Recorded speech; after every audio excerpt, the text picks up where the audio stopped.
मैं नीरू भल्ला और एक बार फिर आपके साथ हाजिर हूँ। मैं यूट्यूब पर देख रहे हैं आप समाचार सच।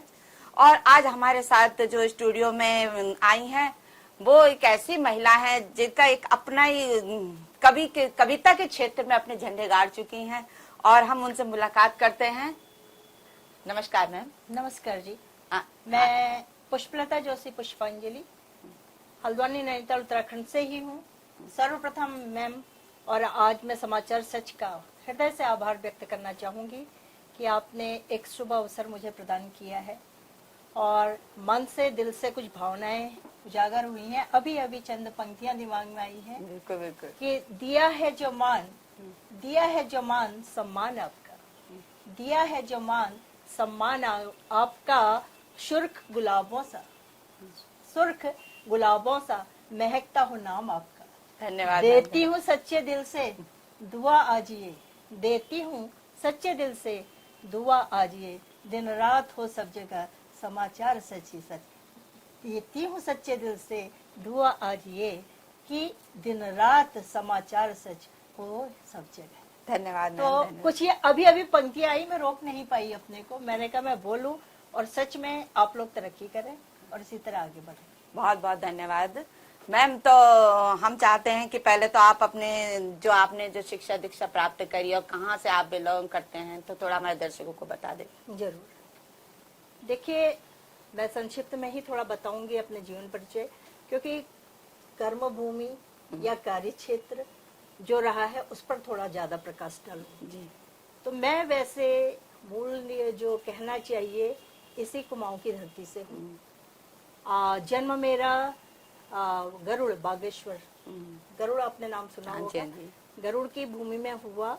लेकिन जन्म के बाद जब तक कहते हैं होश संभाला जाता है ना, तो फिर हम यही हल्द्वानी नगरी में आ गए, क्योंकि पहाड़ में पढ़ाई वढ़ाई की व्यवस्था इतनी नहीं थी। तो घर में ये सोचा गया कि जो हमारे पिताजी वगैरह थे तो उन्होंने वहाँ कार्य क्षेत्र संभाला था और मदर हमें लेके हल्द्वानी आ गई थी। वहाँ काफी प्रॉपर्टी और व्यवसायी थे हमारे पिताजी, धर्म कर्म में भी रुचि रखते थे। व्यवसाय का एक बड़ा हिस्सा वो गरुड़ भूमि में उन्होंने कई कुएं भी खुदवाए, मंदिरों में निर्माण और ये सब करवाया था। लेकिन जो माताजी थी उन्होंने सोचा कि बच्चों का भविष्य यहाँ पर अंधकारमय है, क्योंकि वहाँ स्कूल दूर दूर होते थे और वो भी 8th तक की शिक्षा थी, तो इसलिए हमको यहाँ लाया गया। फिर मैंने यहाँ आते ही कुछ यहाँ पर इंग्लिश मीडियम स्कूल थे, प्राइमरी तक वहाँ पढ़ा। फिर LMIC ललित आर्य महिला इंटर कॉलेज, नाम सुना होगा, जाना माना। हमारी जो इंदिरा हृदय जी थी वो प्रधानाचार्य थी, तो मैंने वहाँ एडमिशन लिया था और उनकी कृपा से मार्गदर्शन से अच्छी शिक्षा मिली।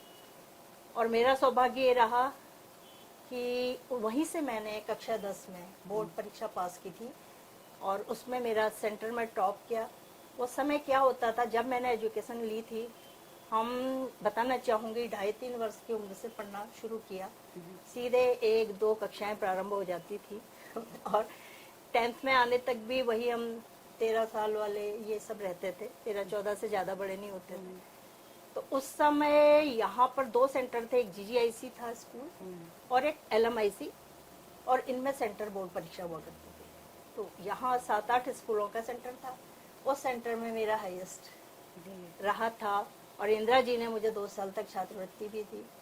तो उस समय उन्होंने अपने स्कूल में पत्थर भी नाम का लगाया था, आज तो पता नहीं कहाँ पहुँचा होगा। और ये भी बताना चाहूँगी कि उस समय का अंक केवल 360 में मैंने सेंटर टॉप किया था। उस समय फर्स्ट आना ही बड़ी बात थी।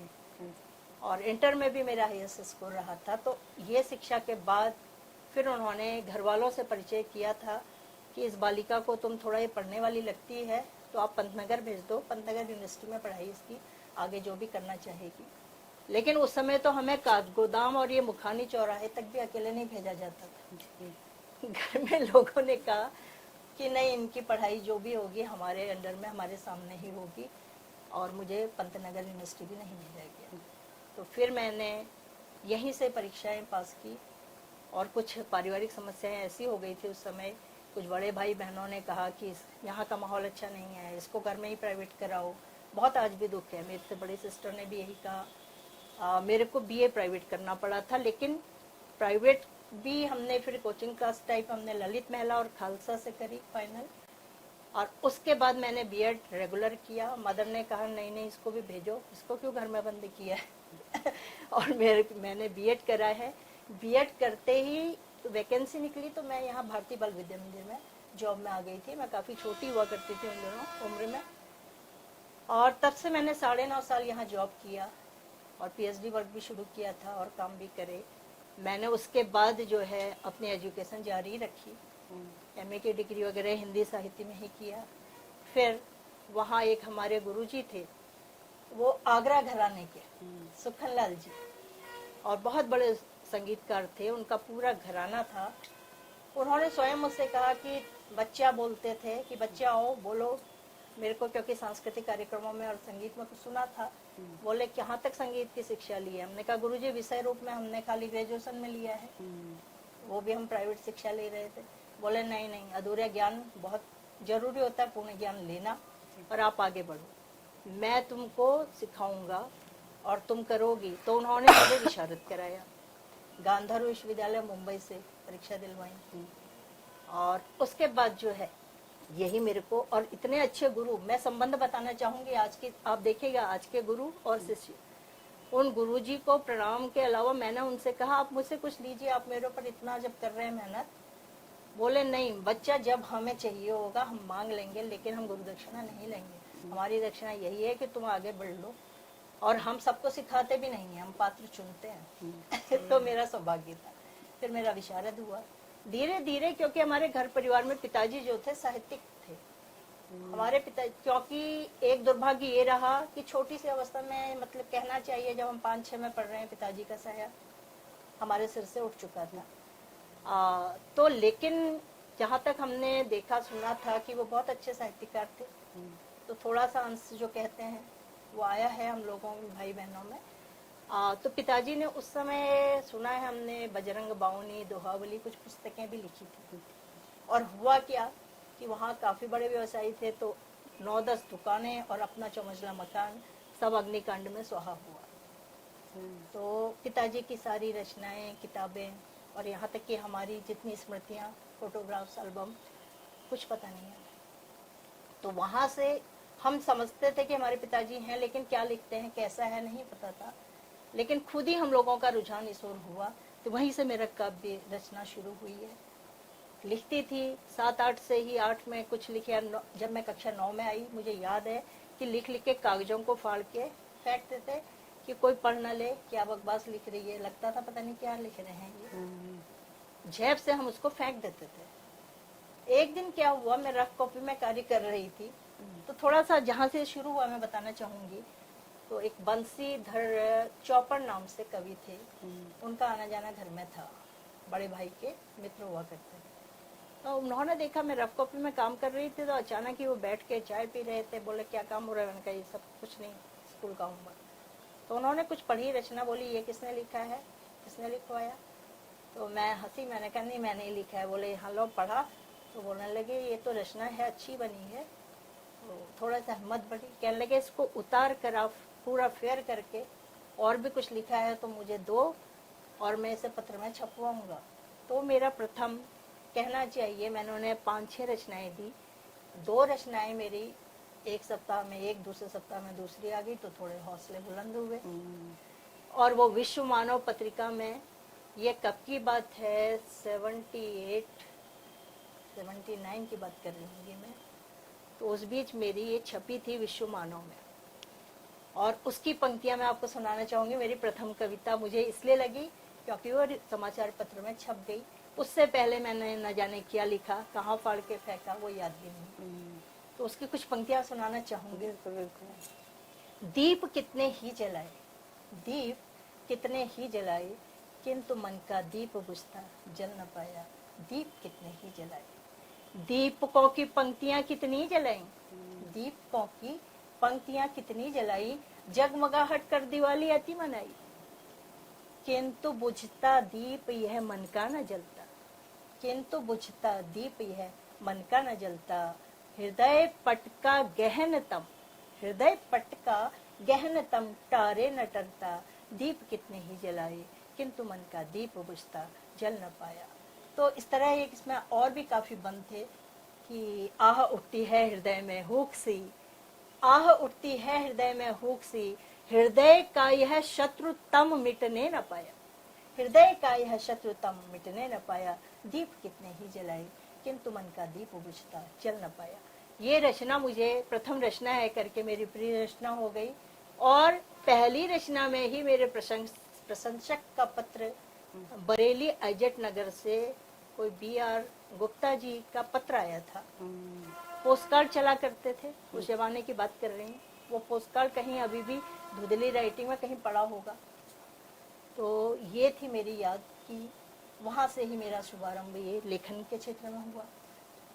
और तो मैंने जैसे कि आप कह रहे हो जे काव्य का जो आपका शुरुआती शौक था और शिक्षा के समय ही आपने ये सब लिखना भी शुरू करा, फिर इस बीच में विवाह भी हुआ, फिर जाके ससुराल में फिर अलग माहौल हो गया, फिर वहां पर से कैसे आपने अपने जो मन के जो आपके भाव थे वो कैसे वहां पर व्यक्त करते थे? आपने बहुत सही मेरी जो यहाँ पर स्थिति समझी है और सोचा है, बहुत अच्छा पूछा है, क्योंकि कुछ ब्रेक तो आता ही है। बिल्कुल। शादी के बाद मेरा जहाँ पर मैंने कहा पढ़ाई में व्यवधान पड़ा, शोध कार्य का सोचा, थोड़ा लिखा भी और वो सब अधूरा हुआ। और उसके बाद साहित्यिक क्षेत्र में भी, क्योंकि ये भी हमारे जो महोदय हैं वो भी व्यवसायी और थोड़ा सा उनका इस क्षेत्र में साहित्यिक क्षेत्र नहीं था, तो मुझे थोड़ा धक्का तो लगा, क्योंकि मैं लिखती थी, मेरे उसके बाद रेगुलर छपने लगी थी रचनाएं। शादी के बाद मैंने कहा मैं लेखन क्षेत्र में थोड़ा करती हूँ, अपनी डायरी लेकर भी बैठी थी, तो उन्होंने कहा ये तू अकेले कर जो कर, वो सुनने में भी अभी रुचि उतनी नहीं थी। नहीं होती। तो मैंने कहा अब जयपुर में इतने समय से हैं, मैं तो अब आई हूँ, या सीकर राजस्थान में वो पहले रहे, यहाँ आपकी पहचान पत्रकारिता से या पत्रकारों से या कहीं भी हो, तो मेरी कुछ रचनाएं आप भेजें। मैं भेजती थी और मेरी छपती थी उत्तराखंड में। तो उन्होंने कहा नहीं नहीं ये सब तुम खुद लिखो और देखो, और ये दीदी हमारी कवित्री है क्या, ये जरूरी नहीं है। बड़ा धक्का लगा हालांकि आज वो इस बात को नहीं मानते, अब वो समझते हैं कि इनकी भावनाओं की कद्र करो, ये लिख रही तो अच्छा है। लेकिन मैं मानूंगी, मेरा बेटा था छोटा, स्कूलिंग कर रहा था जयपुर से, तो 6, 7, 8 में होमवर्क वगैरह, कक्षा 6 की बात है, होमवर्क मिलता था उसे कि इस पर रचना लिखो, इस पर रचना लिखो। आज बड़ा अच्छा स्कूल था, चिल्ड्रन प्ले स्कूल था वो। तो 4th में उनको जो मिलता था अलग अलग सब्जेक्ट पर लिख के लाना है, ये करना है, तो मैं कुछ कुछ रचनाएं बना के छोटो डाल देती थी। फिर उसके दोस्त भी कहते थे हम तो नहीं, हम तो कहीं मिली ही नहीं। वो कहता था मम्मी से लिखवाऊंगा, तो मेरे पास काम आने लगा घर पर। और बच्चे के मित्रों के विषय मैंने कहा वो भी बच्चे हैं, चलो लिख दो, घर भी आए। तो अचानक मेरा सौभाग्य माने आप कि एक बच्चा उनमें से वहाँ के राजस्थान पत्रिका के उसमें पत्रकार थे या क्या, वो उनकी कुछ पोस्ट ऊंची ही थी। तो उन्होंने अपने बच्चे की कॉपी में जब वो रचना पढ़ी तो उन्होंने कहा ये कहाँ से लाए, तो बताया कि भाई उज्जवल जोशी उनका पुत्र है और उनकी मम्मी ने लिखा है, वो लिखती हैं। तो उन्होंने कहा कि अपने मित्र को कहना तुम जाके कि कुछ रचनाएं भेजें। मेरे बेटे ने मुझसे आग्रह किया मम्मी कुछ तो लिख के दो। मैंने कहा ऐसे नहीं मिलती हैं। मैंने कहा कोई भी अपने नाम से कहीं भी छपाएगा, मैं नहीं दूंगी। बोला नहीं मम्मी आप दो तो सही। मैंने कहा चल मैं घर चलूंगी। तो उस मित्र के घर गई और मैंने जाके वहाँ जब पता लगा तो मुझे पता लगा कि वो राजस्थान पत्रिका के हैं भाई, एडिटर या जो भी हैं वो।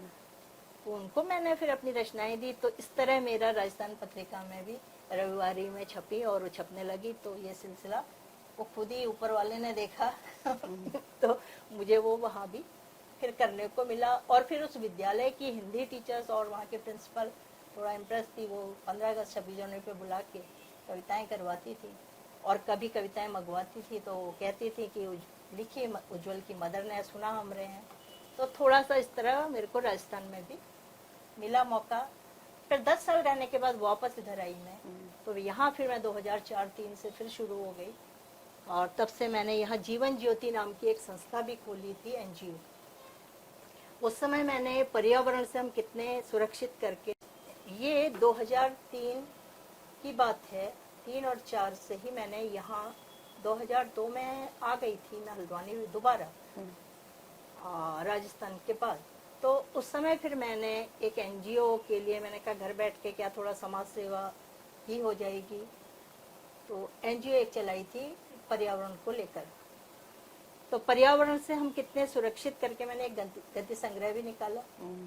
और उस समय आपको बताऊं 2 साल तक हमने काफी काम किया। मैंने खुद की, जो मेरे साथ की थी या कुछ हमारी परिचित थी जो अच्छी पढ़ी लिखी महिला थी, 3-4 हमने स्टाफ भी रखा। और रखने के बाद यहाँ के सारे विद्यालयों में मैं गई। हमने पर्यावरण की सजगता के लिए उनको जो भी बच्चों को सिखाना था, इंटर और हाई स्कूलों में हम गए थे। तो वहाँ मैंने उनको जागरूक करने के हिसाब से, और अपनी पुस्तकें भी मैंने सारे विद्यालयों में दी है यहाँ, पर्यावरण से हम कितने सुरक्षित। फिर उन अध्यापिकाओं के माध्यम से हमने कई उनको प्रयोगात्मक कर करके दिखाया कि जैसे प्लास्टिक है, जैसे और कोई वेस्ट मटेरियल है, उसका हम इस्तेमाल किस दूसरी चीज़ों में कर सकते हैं। जैसे हमने ये पैर, फूड डस्टर है, पायदान है जी, या फिर गमलों के नीचे लगाने के पैड हैं, तो हमने वो प्लास्टिक के नमूनेदार वो उनको बनते हैं कटिंग करके, या उनके फ्लावर जैसे बना के वो पैड बना के गमलों के नीचे रखना, और उसी से हमने वो डेकोरेशन का सामान, ताकि हम उन्हें यूज ना कर सके, फेंके नहीं, जानवरों के लिए भी घातक है। तो बहुत चीजें हमने करी। उस समय 3-4 बड़ी सजग महिलाएं मेरे साथ थी। अभी वो एक तो पंतनगर में किसी इंटर कॉलेज में है वो, जिनको भी हम मेरे साथ जुड़ गई थी। तो इस तरह फिर हुआ कि हमारा खर्चा अधिक होने लगा। सामाजिक संस्थाएं अकेले नहीं चलाई जा सकती हैं। और फिर देहरादून में फाइलें गई तो सब सैंक्शन होने में टाइम लगता है, तब तक दिमाग में दूसरा काम सूझा। और पहले तो हमारे पतिदेव भी इस काम में लग गए थे साथ में, फिर वो उन्होंने दूसरा काम पकड़ लिया। तो ये हमारा मामला वित्तीय सहायता न होने के कारण रुक गया। फिर मैंने साहित्यिक सांस्कृतिक संस्थाओं में, अरुणोदय संस्था ने, क्योंकि काव्य में थे, कविताओं में थे, ये लोग आमंत्रित किया, वहाँ सुना, विचार भी सुने। तो उन्होंने मुझे वहाँ सदस्य तो बनाया नहीं, और बोले आते ही मीटिंग है, आज चुनाव है। और उन्होंने मुझे 2000 कितने की बात है ये, 5 में ही वहाँ जोड़ लिया संस्था से, और महामंत्री का पद दे दिया। 4 साल वहाँ महामंत्री रही। उसके बाद वहाँ नियम है कि अधिक से अधिक 4 साल, वैसे मिनिमम 2 साल ही एक पद पर कोई व्यक्ति रह सकता है। तो फिर उन्होंने उपाध्यक्ष बनाया। 2 साल के बाद उन्होंने 2 साल और खींचा, तो 4 साल उपाध्यक्ष रही। मेरे लिए ये बढ़िया रहा कि अरुणोदय संस्था के माध्यम से सामाजिक और साहित्य व सांस्कृतिक सेवाओं का बहुत अवसर मिला, क्योंकि एक बहुत अच्छी संस्था है, बहुत पुरानी, और बहुत उसमें जो भी लोग जुड़े हैं बड़े सभ्य हैं, पढ़े लिखे हैं, विद्वज्जन हैं। यहाँ तक कि आरसी पंत कुलपति जी स्वर्गवासी हो चुके हैं, आदरणीय आज, तो वो तक ऐसे व्यक्ति तक उस संस्था से जुड़े थे। अभी बहादुर सिंह बिष्ट जी भी जुड़े हैं, हमारे पीसी बाराकोटी जी उच्च शिक्षा निदेशक वो भी जुड़े हैं। तो एक बहुत अच्छा सभ्य समाज था। हमारे जनार्दन दुर्गापाल जी पूर्व एसडीएम जुड़े थे, वही मुझे यहाँ खींच कर लाए, कहने लगे नहीं आप संस्था में आपको आपकी आवश्यकता है, आप जैसों की। तो सबसे पहले मुझे जनार्दन दुर्गापाल जी जो हमारे पूर्व एसडीएम हैं वही लाए संस्था। तो मैम हम जिस तरह देख रहे हैं, फिर अध्यक्ष बनी, और इस तरह मेरे को समाज सेवा का मौका मिला। तो जैसा हम देख रहे हैं कि मैम का जो सिलसिला जारी था बचपन से ही, जो आपने एक क्या कह सकते हैं, हम लोग की सोच रखा था कि नहीं मैंने करना ही करना है, मतलब व्यवधान बहुत आए, लेकिन आपने उस व्यवधानों को भी पार करते चले गए। लेकिन एक चीज है मैम, जैसे कि अब एक ससुराल पक्ष में जाके आपने बोला हस्बैंड का मेरा इस क्षेत्र में कोई इंटरेस्ट नहीं, आप करो तो करते हो, तो लेकिन इसके बाद भी एक जिस समय की आप बातें बता रहे हैं, काव्य सम्मेलन, इन जगहों में पुरुषों का ज्यादा वर्चस्व होता था, महिलाएं कम होती थी, तो वो भी तो आपको समस्याओं का सामना करना ही पड़ा होगा। खैर इतने के लिए ब्रॉड माइंडेड तो घर में है ही, ऐसा नहीं रोका कि आपको यहाँ नहीं जाना है या पुरुषों के बीच में काम नहीं करना है, क्योंकि हम वो स्वयं उनका ऑफिस में महिलाएं भी हैं, पुरुष भी हैं, वो जानते हैं कि बाहर का कार्य क्षेत्र तो अकेले महिला या अकेला पुरुष नहीं कर सकते। तो हालांकि थोड़ा बहुत होता है सोच, लेकिन फिर भी जब देखा कि कार्य क्षेत्र में हम जा रहे हैं, काम कर रहे हैं, उसका हमें जो सम्मान रूप में, एक पुरस्कार रूप में उनके सामने भी आता है कि नहीं ये किस क्षेत्र में कार्य हो रहा है, तो ऐसी रुकावट नहीं है। आज भी मैं जाती हूँ, करती हूँ। तो आपके जो काव्य जो होता था वो किस रस में होता था, जैसे हास्य रस, श्रृंगार रस, प्रेम रस, तो आपके क्या सब्जेक्ट रहा है इसमें? मैं ये कहना चाहूंगी कि मैंने अपनी जो है विविध छंदों में और विविध विधाओं में रचनाएं की हैं। जी और पुष्प पल्लव एक ग्रंथ में मेरे 104 रचनाएं भी हैं, जिसका मेरा ये सौभाग्य रहा कि कुमाऊं के पूर्व प्रथम कुलपति महोदय आरसी पंजी ने भी जी। भूमिका लिखी है, जी और पूर्व उच्च शिक्षा निदेशक पीसी बाराकोटी जी ने भी उसमें मुझे शब्द दिए हैं। और मैं तो इतना अभिभूत हुई हूँ, और मैंने उनसे क्षमा याचना भी कही है। उन्होंने तो मैथिली शरण गुप्त, सुमित्रानंद पंत और महादेवी वर्मा की पदवी दे दी है। तो इन महापुरुषों ने मुझे ये, मैंने समझा कि चलिए कुछ लेखनी मेरी सिद्ध सफल हो रही है, क्योंकि ऐसे बड़े लोगों का जी। के द्वारा कुछ कह देना, जी जिनके लिए हम उनको इतना पूजनीय मानते हैं, और वो इतने बड़े शब्द बोले। तो दूसरा, मुझे बहुत दुख है जब हमारे कुलपति महोदय, उनका स्वर्गवास हुआ है, 1 हफ्ते पहले 6 दिन पूर्व उन्होंने मुझे फोन किया, बोले पुष्पलता जी आज आपसे एक रिक्वेस्ट कर रहा हूँ। मैंने कहा आज कुलपति जी को इतना क्या आवश्यकता पड़ी है?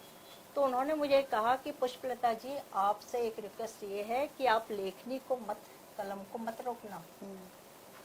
तो मैंने कहा जितना भी कोशिश होगी, समय निकालती हूँ, समय मेरे पास कम है। बोले बस मैंने आपसे कहा कलम मत रोकना। तो उसके बाद मैं कुछ बात भी करना चाह रही थी, उन्होंने फोन रख दिया था, और 6 दिन बाद मेरे पास सूचना आई थी कि कुलपति महोदय नहीं रहे। तो एक वो मरते मरते भी प्रेरित कर गए मुझे कि तुम्हें कुछ करना ही है। तो ये कुछ मेरी जो अनुभव है, जो दिल में बैठी बातें हैं।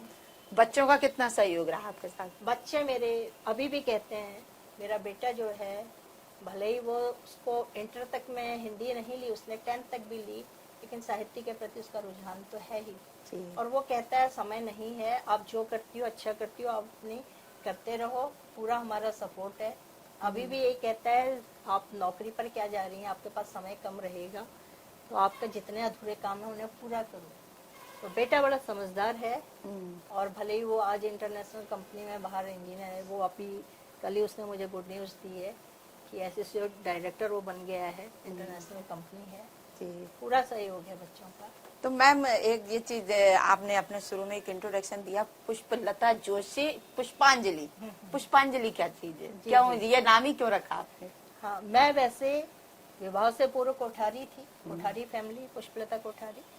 लेकिन जब मेरी मदर कहती थी, मेरा नाम एक्चुअल में घर में निकनेम पुष्पा पुष्पा ही पड़ गया था, और हमारे क्लास में कई पुष्पाएं हुआ करती थी, 3-4 पुष्पा देवी और पुष्पा सिंह। मैंने कहा मुझे अच्छा नहीं लगता है, मेरी मदर की देन है, उन्होंने मुझे पुष्पलता नाम दिया और मुझे अच्छा भी लगा। हाँ जी। अब जब मैंने रचनाएं लिखी, किसी ने मुझे कहा कि उपनाम क्यों नहीं देती हो आप? मैंने कहा क्या मेरे को उपनाम देना चाहिए? किसी ने कहा तो एक बहन तुम्हारी गीता नाम की है और तुम पुष्पा हो, पुष्पलता हो, तो पुष्पांजलि और गीतांजलि तो रविन्द्रनाथ जी की कृतियां हैं। मैंने कहा इतनी महान पदवी नहीं, तो लेकिन कहने पर मैंने पुष्पांजलि लिखना शुरू कर दिया। तो इस तरह मेरा उपनाम पुष्पांजलि। बहुत अच्छा नाम है पुष्पांजलि। तो मैम जैसे कि आपने ये जो काव्य ये लिखने शुरू करे, ये सिलसिला आपका लगातार जारी है, आप स्कूल में जॉब भी करते हैं अभी तक, तो इसके लिए टाइम निकाल लेते हैं आप? वही है मेरा, क्या है कि मैं आपको बताऊं, विचार तो किसी समय कहीं पर भी आते हैं, उनको हम नोट कर लेते हैं, और जिस समय हमें फिर पूरा अवसर मिलता है उसी पर पंक्तियां बद्ध करके वो कविता पूरी होती है। मुझे लगता है जो कवि होते मैं हैं वो स्कूटी चलाते हुए भी स्कूटी रोक के, डायरी एक हमारी गद्दी के नीचे रहती है, और निकाला, कभी कभी तो रोड के किनारे पेन चल जाती थी। बहुत अच्छी बात है मैम, हम लोग तो आलस कर जाते हैं इस चीज के लिए, लेकिन बहुत बढ़िया बात बताई आपने। फिर वो हम सोच के भी वो शब्द नहीं, वो दोबारा नहीं आ सकते हैं वो चीज। ये मेरे साथ बहुत अनुभव हुआ है। कभी कभी रात में, एक दिन आपको मैं अपना एक उदाहरण देती हूँ कि रात में 3 बजे भी आँख खुलेगी, पता नहीं कहाँ से वो विचार आते हैं, वो शब्द घूम रहे होते हैं, लिखते हैं हम, और नींद में उठ होते हैं। एक दिन रात के 2:30 बजे मैं इसी तरह कुछ कर रही थी। उस दिन तो हमारे घर में गुस्सा भी आया, कह रही ये तो कोई तरीका नहीं है, बिल्कुल निशाचरों की तरह रात में बैठ जाते हैं आप लोग। तो लेकिन जो मैंने लिखा, सवेरे उठ के पढ़ा, वो शायद मैं कभी लिख भी नहीं सकती, इतनी अच्छा रचनाएं, शब्द जाने कहाँ से आते हैं वो। तो ये कुछ प्रेरणा होती है, उसे हम बयान नहीं कर सकते। तो मैम लेकिन छंदों में जब मैं छंदबद्ध भी लिखती हूँ, उससे अधिक स्वतंत्र रचना, जो हम इस तरह भाव आ जाते हैं अचानक, वहाँ पर तो छंद का ध्यान नहीं रहता है। और वो बिल्कुल ऐसे भाव कहाँ से निकले होते हैं वो मालूम नहीं है। एक ये भाव की जो बात कर रहे हैं आप, जिसमें हमारे हम लोग कहते हैं ना, जो भाव होते हैं एक हमारे अंदरूनी निकलते हैं, बिल्कुल। तो इसमें एक बड़ा एक दुख सुख का भी होता है कि जो हमारे अंदर उभर रहा होता है वही बाहर आता देखिए, है। कविता में बताऊं, कविता तभी है, गीत तभी है, गजल तभी है जब हमारे दिल के सच्चे भाव होंगे। अन्यथा वो फिर एक कृत्रिमता, बनावटी है, वो सच में कविता नहीं है। आप सरल सहज और हृदयगत भावों में जो शब्द अपनी तुलिका से देते हैं ना, वही कविता होती है, वही क्योंकि भाव। एक कवि दूसरे कवि को ही पहचान पाता है कि बिल्कुल, मैं वो किस भाव से लिख रहा है, मेरा अंदर दर्द है उस समय, तो मैं दर्द से लिख रही हूँ, और खुश हूँ तो खुश समाज से। भी उसे ही स्वीकार करता है। समाज भी उसी रचना को वो सोचता है, इसमें कोई बनावटीपन नहीं है, वो तो भाव है। जैसे आराधना करते हैं सच्चे मन से, अंदर के भाव है, हम दिखावा नहीं करेंगे ना। जी हाँ जी, बिल्कुल। तो वही भाव होता है, ये भी एक आराधना है साहित्य। तो देखिए, आपने देखा मैम का कैसा संघर्ष रहा ये भी। तो मैम, अगर जो आज की युवा पीढ़ी है अगर इस क्षेत्र में आना चाहे तो आप उनके लिए क्या संदेश देंगे? जी, ऐसा है, युवा पीढ़ी आ रही है। मैं आपको बताना चाहूंगी कि इस समय वर्तमान में भी विश्व रचनाकार मंच है, उसके उत्तराखंड की अध्यक्ष के रूप में मैं कार्य कर रही हूँ। तो मैंने बहुत बच्चों को जोड़ा है। उन पीढ़ी के कई बच्चे ऐसे हैं जो अभी यहाँ पढ़ भी रहे हैं, वो बच्चे लिख रहे हैं और लिखते हैं, वो मुझे व्हाट्सएप में रचनाएं भेजते हैं, मैं करेक्ट करके उन्हें भेज रही हूँ। कईयों ने अपनी डायरी मुझे सौंप दी है। फिर उसके बाद वो सोचते हैं कि अब हम मंच पर सुना सकते हैं कि किसी ने देख लिया। ऐसे कई बच्चे हैं। और मेरे यहाँ तक कि स्कूल के स्टूडेंट भी, उन्हें जब से पता लगा कि हमारी अध्यापिका जो है ये इस क्षेत्र में है, तो वो बच्चे मेरे लिए एक होमवर्क और दे देते हैं। तो मैं अपनी तरफ से कई बच्चों को आगे ला चुकी हूँ। और आज एक चीज बताना चाहूंगी इस मंच से, अंतर्राष्ट्रीय स्तर के गौरी मिश्रा का आपने नाम सुना होगा। बिल्कुल बिल्कुल। वो लिखती थी भजन वगैरह और भजन गायिका थी। कंठ उनका बहुत अच्छा है। और वो मुझे मिली, खुद आई, कहने लगी आप अपनी साहित्य सृजन संस्था 48 सालों से चला रहे हैं। मैं जुड़ी थी तो बोली आप मुझे इसमें सदस्यता के नाते जोड़िए। और मैं भजन ही गाती हूँ मैम, लेकिन संस्था में कविताएं गीत कहाँ से लाऊंगी? मैंने कहा भजन कहाँ से लाती हैं आप? मैंने कहा वही शब्दों को जोड़ तोड़ के आप यहाँ चारों को सुनिए, धीरे धीरे आपकी कलम से अपना आप गीत रचेंगे। तो इस तरह वो आती थी। और अरुणोदय से ही वो शुरू हुई साहित्य सृजन संस्था से। और धीरे धीरे वो, मैंने उन्हें कहा तुम्हारे अंदर तो बहुत टैलेंट है भाई, तुम्हारा गला, तुम्हारे कंठ, सब कुछ इतना अच्छा है, तुम लिखती हो। फिर बल्कि उन दिनों वो विवाहित थी तो उनके जो पतिदेव थे वो भी जुड़े। तो उस तरह हमने कई कार्यक्रम किए। अच्छा। और आज भी मानती हैं, वो काव्य माँ कहती हैं। मुझे खुशी होती है, वो अंतर्राष्ट्रीय स्तर हाँ पर जी, है। अंतर्राष्ट्रीय स्तर पर चली गई है तो- तो वो तो गुड़ मैम, गुड़ कहते हैं ना, गुड़ और चेला शक्कर, हाँ जी, तो वही हुआ है। तो अपनी तरफ से ये कोशिश रहती है। अभी भी कई बच्चे हैं जो मुझसे जुड़े हैं। विश्व रचनाकार मंच के अलावा साहित्य सृजन की अध्यक्षता के अलावा अभी अखिल भारतीय साहित्य परिषद नगर इकाई की अध्यक्षा के रूप में कार्य कर रही हूँ। इसमें भी कई बच्चे जोड़े हैं। अभी हमारा 3 दिन पहले एक बड़ा कार्यक्रम हुआ था। तो कुछ बच्चे, गुंजन जोशी जो हैं, जो यहाँ के मुरली महाराज जी की पुत्री, सुपुत्री, उन्होंने भी एक प्रोग्राम में आके मुझसे कहा था कि दीदी आप हमें अपनी संस्था में जोड़िए। और वो भी वहीं अभी हाल फिलहाल कुछ वर्षों से ही उनकी कलम भी अच्छी चलने लगी है। वो हमसे ही जुड़ी थी पहले।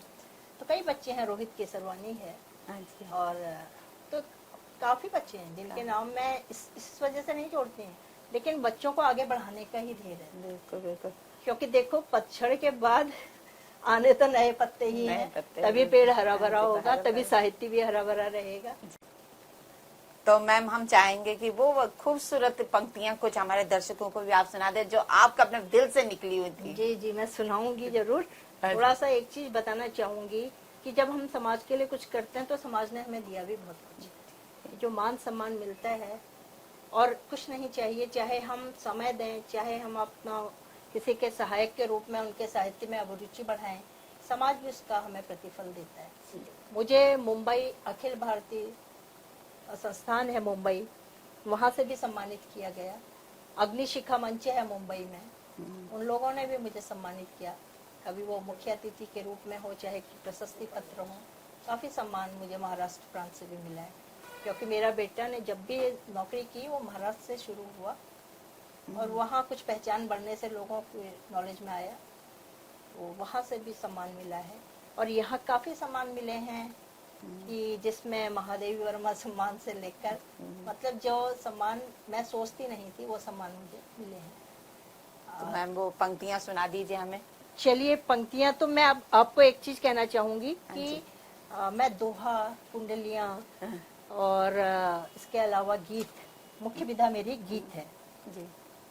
तो इसके अतिरिक्त गजल वगैरह के अलावा गीत ही मेरी मुख्य विधा रही है। तो मैं कुछ पंक्तियां पहले मैं सोच रही हूँ आपको छंदबद्ध के सुना दूं घनाक्षरी छंद में जी। और एक आध दोहे की प्रस्तुति देके फिर मैं अपनी रचना आपको गीत सुनाऊं। जी। तो इजाजत होगी? जी बिल्कुल बिल्कुल। ठीक है। एक घनाक्षरी छंद होता है, मनहरण घनाक्षरी, जी। ये वाणिक छंद होता है, इसमें वर्णों को गिना जाता है। तो चलिए फिर मैं सुनाऊं। आओ ब्रज नारी सबे, आओ ब्रज नारी सबे, आज कान्हा आवत हैं, कुंज कुंज ब्रज धाम रास रचावे हैं। आओ ब्रज नारी सबे, आज कान्हा आवत हैं, कुंज कुंज ब्रज धाम रास रचावे हैं।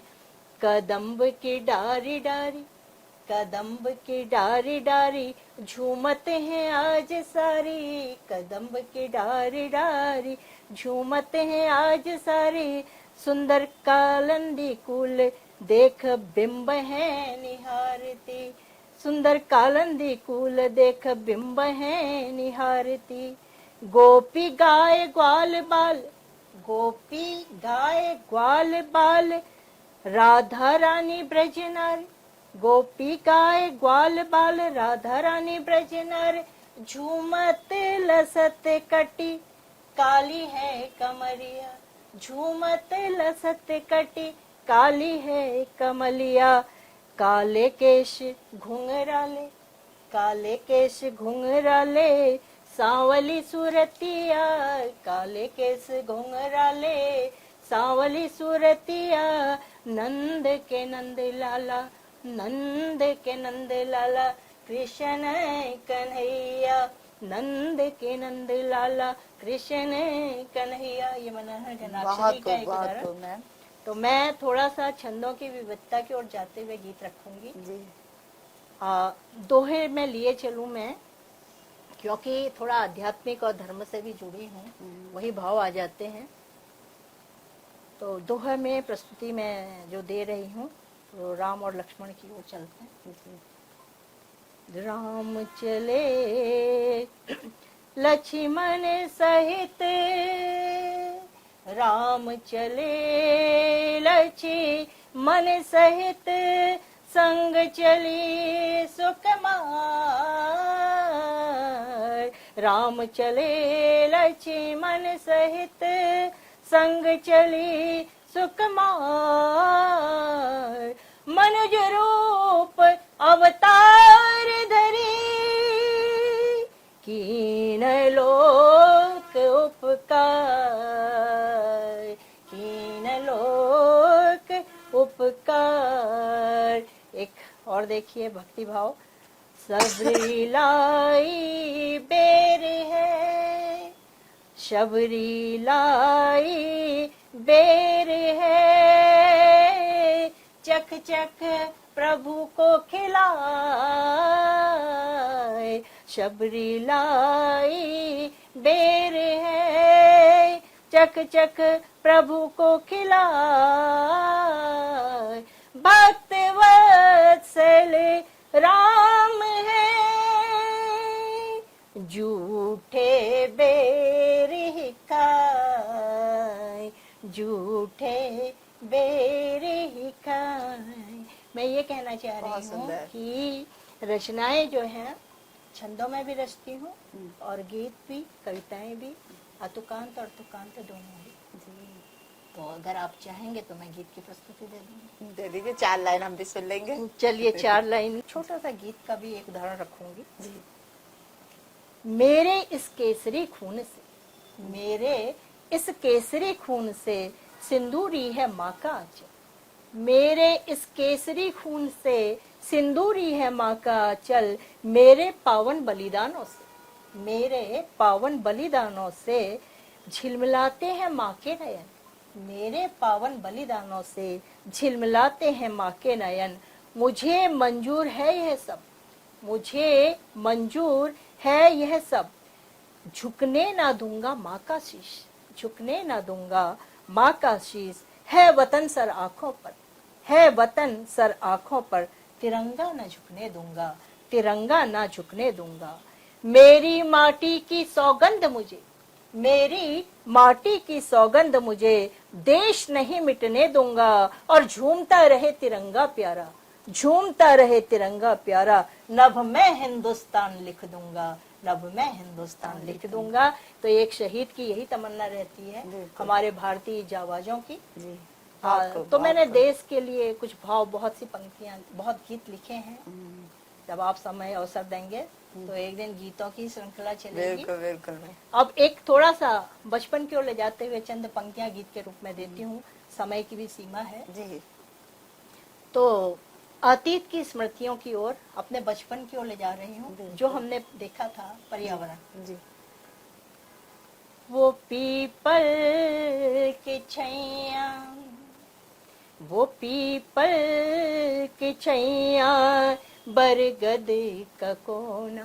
वो पीपल की छैया, बरगद का कोना। मुझे याद आता है बचपन सलोना, मुझे याद आता है बचपन सलोना।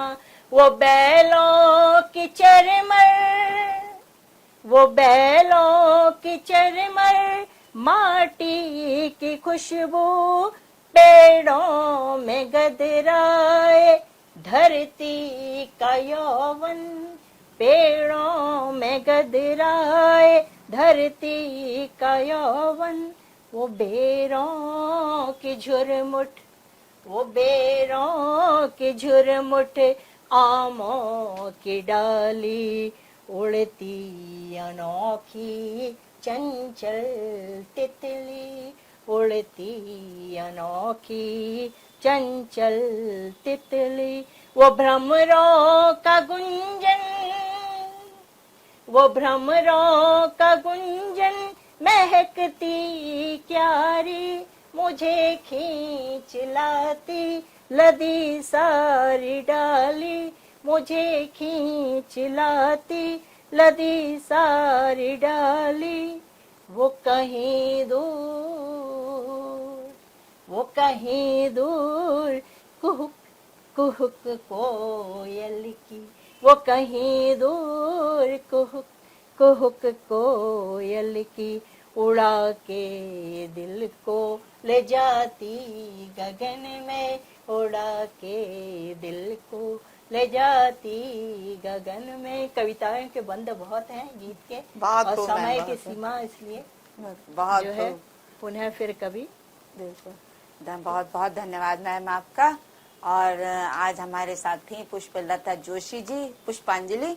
और हम धन्य देंगे उस माँ को जो आपको यहाँ लाई, और आप आज इस मुकाम में उसी माँ के द्वारा ही है। आपकी बात काटूंगी, धन्यवाद आपका अदा करती हूँ। दूसरी बात मैं कुछ और कहना चाह रही थी कि यहाँ समाज ने जो सम्मान दिया है, उसमें मुझे वर्ष 18 में ब्रांड एम्बेसडर भी, नाजे लेखन भी, और कई कादम्बरी साहित्य की ओर से भी, और बहुत बड़े जो सम्मान दिया है ना, मैं सबका शुक्रिया अदा आपके चैनल से करना चाहूँगी। बहुत बहुत धन्यवाद मैम, इसी तरह आप सम्मान आगे भी लेते रहें। तो ये थी आज हमारे साथ पुष्पलता जोशी जी, पुष्पांजलि। और इसी तरह हमारे साथ आगे भी आप देखते रहेंगे ऐसी ही कर्मठ महिलाओं को। और अगर आपने हमारा चैनल अभी तक सब्सक्राइब नहीं किया है तो चैनल सब्सक्राइब कीजिए और हमारे साथ इसी तरह जुड़े रहिए। धन्यवाद। नमस्कार, सबका धन्यवाद।